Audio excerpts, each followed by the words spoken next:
Sa aking previous video, tinuro ko sa inyo yung mga basic sa pag-edit ng printed circuit board layout. Nandito ako ngayon para tulungan kayong mas mag-improve pa yung mga editing skills nyo sa paggawa ng printed circuit board. Kaya ngayon, pag-usapan natin yung 5 best practices na makakatulong sa inyo sa ginagawa nyong PCB layout. Sigurado akong solid yung mga matututunan nyo dito, kaya please don't skip the video and don't forget to subscribe.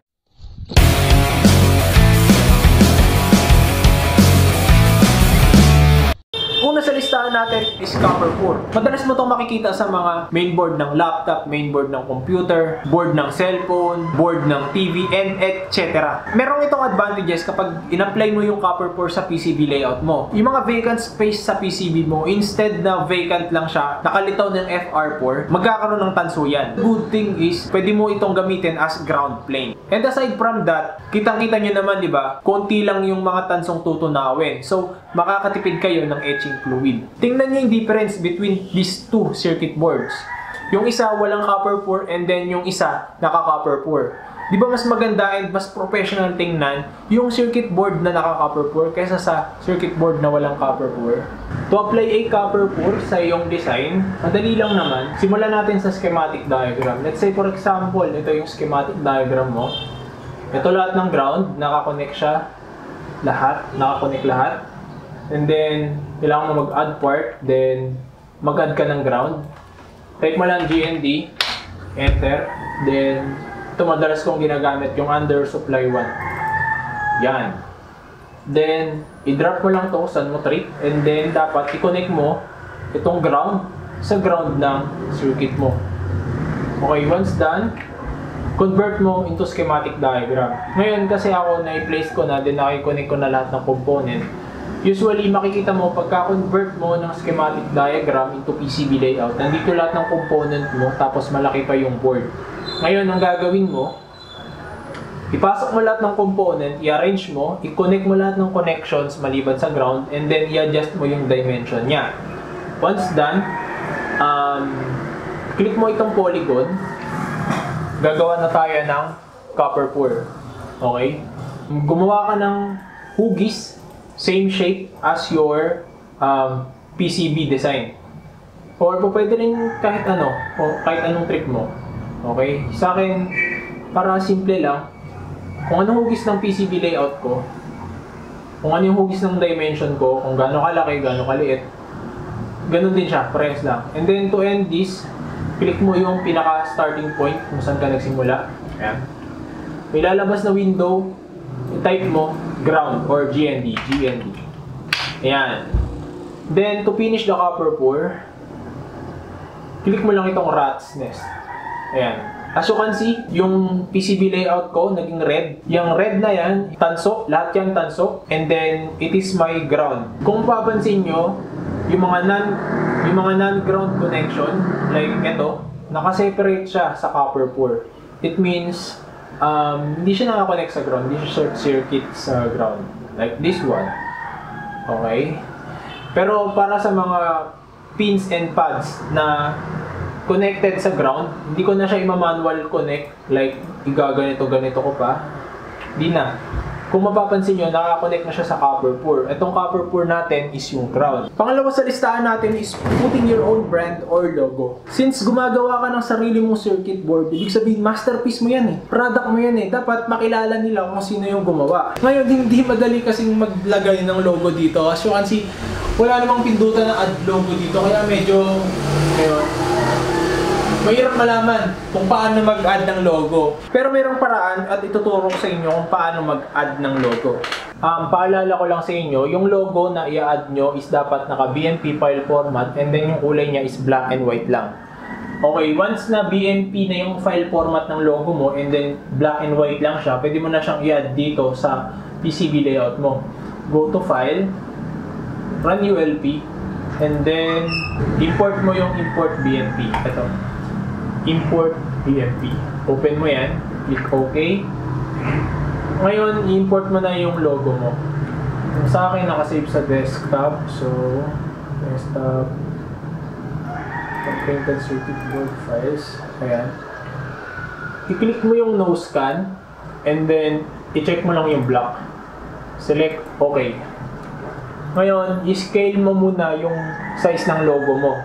Yung sa akin, 0.25 lang kasi medyo maliit lang yung circuit board ko. And then, ito mahalaga to. Ang layer dapat ng logo mo is 21.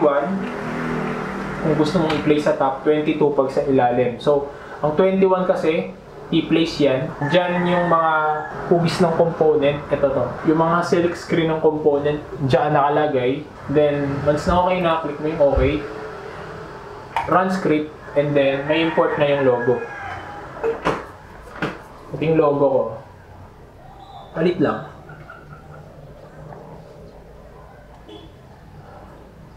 Okay yan. Na-import ko na yung logo ko. Kung mapapansin nyo, meron ditong maliit na letter. Burahin mo lang yan. Yan yung address kung saan nakalagay yung in-import mong BMP. Tanggalin natin ito lahat para hindi mahirap i-manage. So, i-place lang. Burahin mo ito.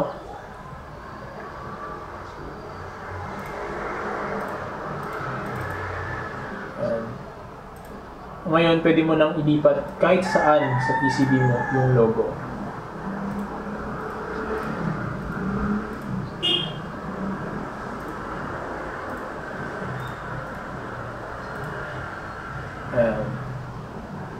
Ganito ang itsura niya kapag i-manufacture mo na siya.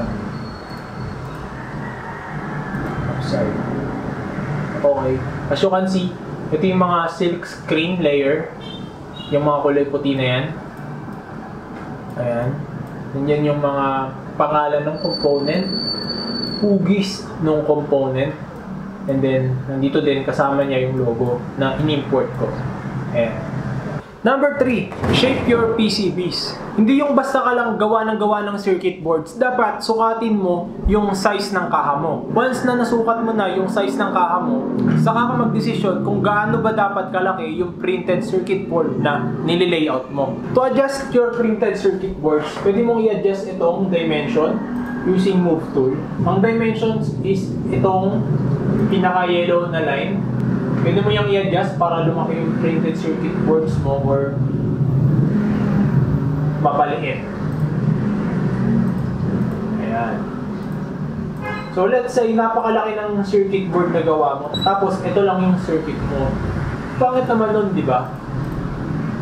Okay, pakita ko sa inyo sa manufacturing. Ayan no? Di ba parang ang sagwa tingnan kung malaki yung circuit board mo, tapos maliit lang yung laman. So, hanggat maaari, kung kaya mo palitin yung circuit board mo, palitin mo. Pero, sukatin mo rin yung kaha mo, dapat magkasya yung circuit board, dapat mag-fit perfectly. Let me give you another scenario, no? For example, meron kang binabagayan. Ayaw mo ng rectangular or square na circuit board. Gusto mo, yung circuit board mo is hugis puso, hugis bulaklak, hugis aeroplano, or hugis pumpkin kasi meron kang project na binabagayan. Pwede rin naman. Para magawa mo yon, ang gagawin mo lang is burahin mo itong dimension layer, itong outermost layer na kulay dilaw. Ayan. Burahin mo lang yan. Then, once done, gawa ka ng sarili mong hugis gamit itong line tool. Dapat, ang layer na nakaselect is dimension. Okay. So, and then using the line tool, gawa ka lang ng hugis. By the way, pwede mong palitan ito depende sa kung ano yung paliko na gusto mo. Let's say, pakurba yung gusto ko. Ayan. Gusto ko nakaganyan.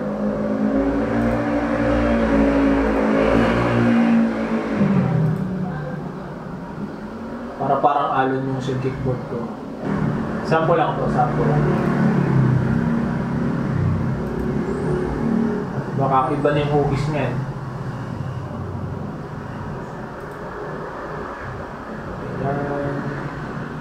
Then as always, dapat i-end mo yung circuit board na ginagawa mo. Or, I mean yung dimension sa kung saan ka nagsimula. Yan. So ayan. Iba na yung hugis ng printed circuit board ko. Click mo lang yung rat's nest. Ayan. Iba na yung hugis ng printed circuit board ko. So once na i-manufacture siya, ganito ang magiging itsura niya. Parang weird, no? Ang sagwa naman tingnan kung hindi pantay-pantay yung mga component mo. So, yung pang-apat natin is make sure na yung mga components mo are properly aligned. Meron akong tool na ginagamit para mas mapadali yung pag-a-align ko sa mga component. Let me show you. Para mag-align ng component, ang kakailangan mong gamitin is align tool. Makikita mo ito sa left side toolbar. Ayan. So, una, gamitin mo muna itong group. Ayan. Select mo yung grupo ng component na gusto mong pagpantay-pantayin. Ayan. Gamitin mo itong align tool. Base sa mga icons dito, makikita mo naman sila kung paano sila magpapantay. So, gusto ko pantay-pantay sila pataas. So, i-click ko ito. Align top edges. And then, to make sure na pantay-pantay din yung sukat nila, yung pagitan, i-click ko itong distribute horizontal. Ito, para ma-make sure na pantay. So, align tool din. And then, align right edge. Then, distribute vertically. Ulit-ulitin mo lang ito hanggang sa mapagpantay mo na yung lahat ng component mo. Okay. Hindi ka na mahihirapan mag-mano-mano na pantay. Lalo na kung naka-fine yung grid mo.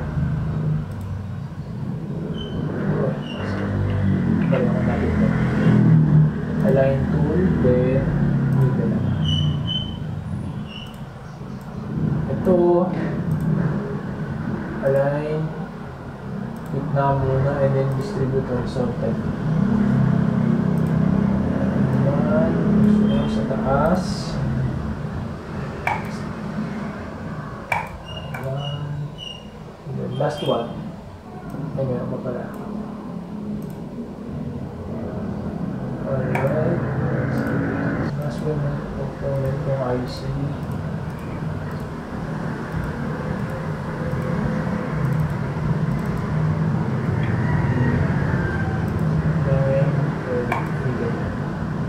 So ayan, naka-align na yung mga components ko.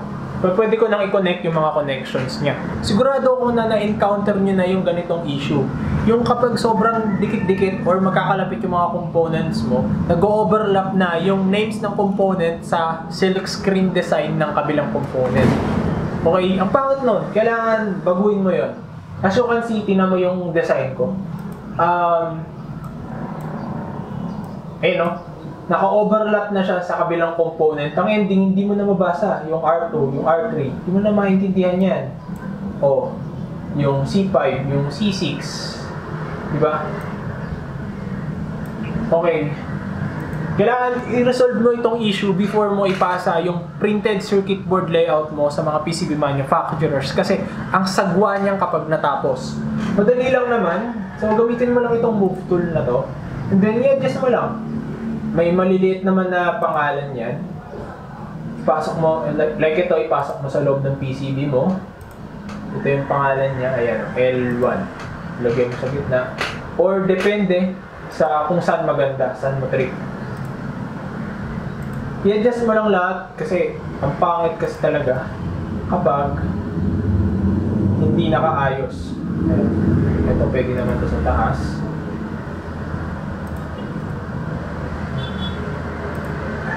Ayan. And then, ito, like, ito wala namang space sa mga gilid-gilid nila. Why not sa kabilang gilid mo ilagay? Ayan. Malalaman mo naman kung para kaninong component siya kasi as you can see, nakaturo na ito dito sa component na to. So, wala tayong magiging problema dyan.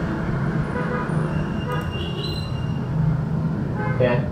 So, itong mga pads na to, ang ibig sabihin yan is nakatanggal yung solder mask yan. So, dapat iwasan mo rin yan.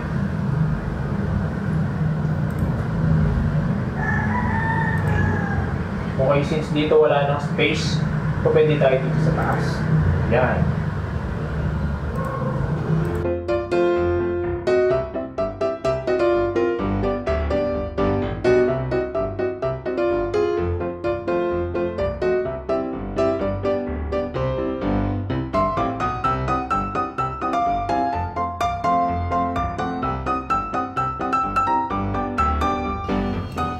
Okay. Ayan, okay na siya. Tingnan nyo yung difference.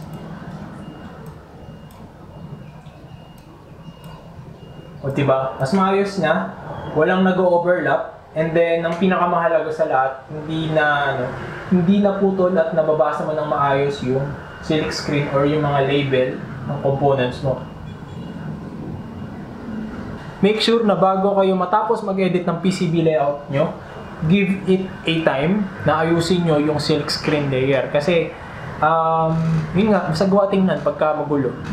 Those are the 5 practices na gusto kong i-share sa inyo para ma-improve yung mga printed circuit board editing skills nyo. Salamat kasi umabot kayo dito sa video na ito. Sana may natutunan kayo. Kung nakatulong itong video na ito, please don't forget to subscribe and i-share nyo na rin sa mga kaibigan nyo para makatulong. So hanggang sa muli, maraming salamat sa inyo. Hanggang dito na lang. Peace!